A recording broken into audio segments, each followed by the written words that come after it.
বৌমা শাশুড়ির এই ঝগড়ার প্রধান কারণ হচ্ছে জেনারেশন গ্যাপ, ঠিক কিনা?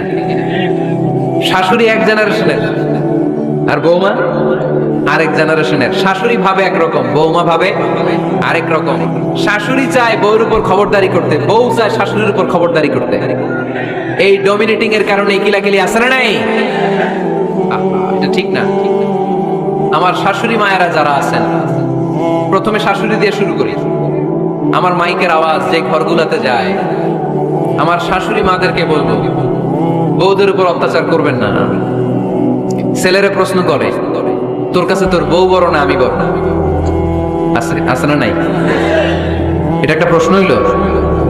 তোর বউ বড় না আমি বড়? দুইজনেই বড়। দেখ, ছেলে সুন্দর উত্তর দিছে, আমার কাছে ভালো লাগছে উত্তরটা শুনে। এক মা প্রশ্ন করছে, তোর এতদিন আমি লালন পালন করে বড় করলাম, জীবন যৌবন তোর জন্য শেষ করলাম, আজকে বউ পাইয়া বউ তোর আপন হয়ে গেল। এবার ছেলে উত্তর দিছে, মা, আমার মুখ থেকে মা ডাক শোনার জন্য তুমি কি কষ্টটাই না করছো জীবনে। 10 মাস আমারে পেটে ধারণ করলা, খাইতে পারো নাই, বমি করছো, খালি ওষুধ খাইছো, তোমার পেট কেটে আমারে বের করা হয়েছে, 2 বছর আমারে দুধ খাওয়াইছো, পেশাব পায়খানা পরিষ্কার করে দিছো। বয়স যখন 3-4 তখন তোমার আমি মা ডাকছি। এই মা ডাকটা শোনার জন্য তুমি এত কষ্ট করছো, আর আরেকবারের মাইয়া এই ঘরে আইসাই তোমার মা ডাকা শুরু করছে। যেই মেয়েটা তোমারে মা ডাকে সে আমার আপন হবে না কেন মা? ঠিক না?